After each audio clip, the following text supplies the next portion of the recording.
বাংলা সংবাদে আপনাদের স্বাগতম। প্রথমেই শিরোনাম। ভোটের মাঠে ফিরলেন হাসিনা। সপরিবারে যমুনার উদ্দেশ্যে তারেক রহমান। ইসলামী আন্দোলনের জন্য ৫০ আসন ফাঁকা রেখেই সমঝোতা ১০ দলের।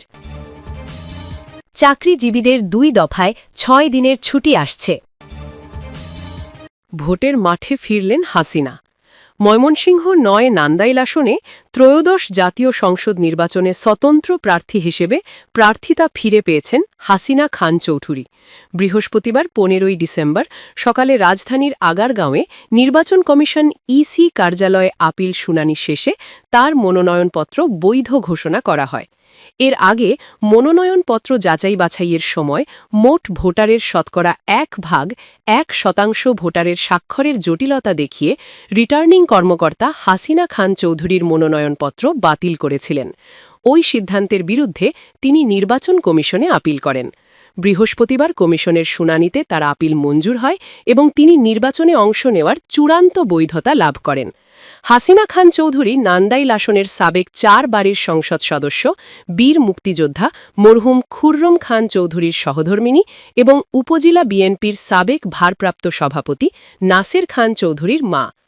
তার প্রার্থিতা ফিরে পাওয়ার খবরে নির্বাচনী এলাকার ভোটার ও সমর্থকদের মধ্যে ব্যাপক আনন্দ উচ্ছ্বাস দেখা দেয়।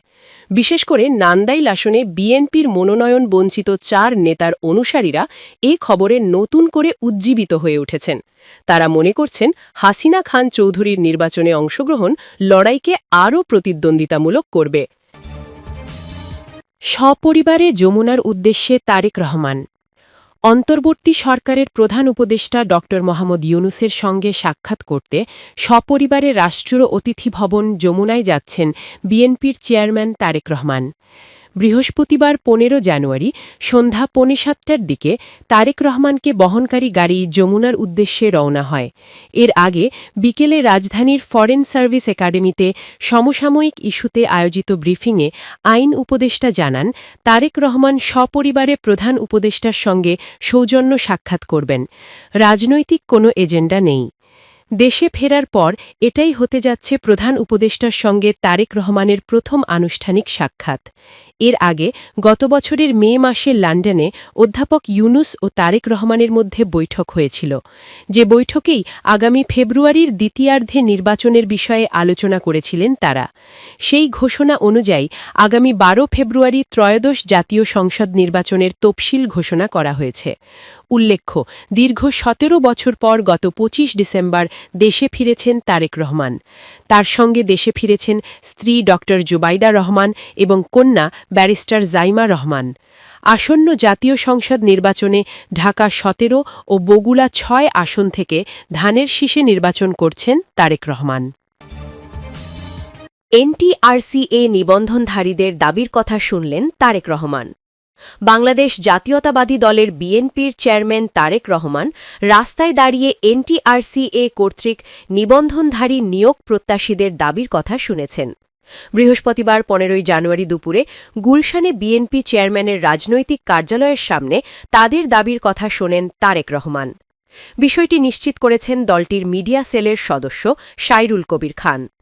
সরেজমিনে দেখা যায় বিকেল ৩:৩০টার দিকে তারেক রহমান গুলশানের বাসা থেকে গাড়িতে করে রাজনৈতিক কার্যালয়ে প্রবেশ করেন। এ সময় কার্যালয়ের বাইরে এনটিআরসিএ কর্তৃক নিবন্ধনধারী নিয়োগ প্রত্যাশীরা অপেক্ষা করছিলেন। এ সময় তারেক রহমান কার্যালয়ের ভেতরে প্রবেশ করে সঙ্গে সঙ্গে আবার গেটের বাইরে বেরিয়ে আসেন। তিনি নিবন্ধনধারীদের সঙ্গে কুশল বিনিময় করেন এবং তাদের দাবির কথা শোনেন। চাকরিজীবীদের ২ দফায় ৬ দিনের ছুটি আসছে আসন্ন ফেব্রুয়ারিতে। ২ দফায় ৬ দিনের ছুটি পাচ্ছেন সরকারি চাকরিজীবীরা। ক্যালেন্ডার অনুযায়ী মাসের প্রথমার্ধে মাত্র ১ সপ্তাহের ব্যবধানে ২ দফায় টানা ৩ দিন করে এই ছুটি পাওয়ার সুযোগ তৈরি হয়েছে।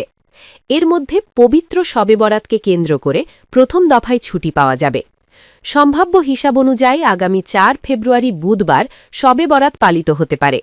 চাঁদ দেখা সাপেক্ষে ওই দিন শবে বরাত অনুষ্ঠিত হলে পরদিন ৫ ফেব্রুয়ারি বৃহস্পতিবার নির্বাহী আদেশে সরকারি ছুটি ঘোষণা করা হবে। এর সঙ্গে যুক্ত হবে সাপ্তাহিক ছুটি শুক্রবার ও শনিবার ৬ ও ৭ ফেব্রুয়ারি।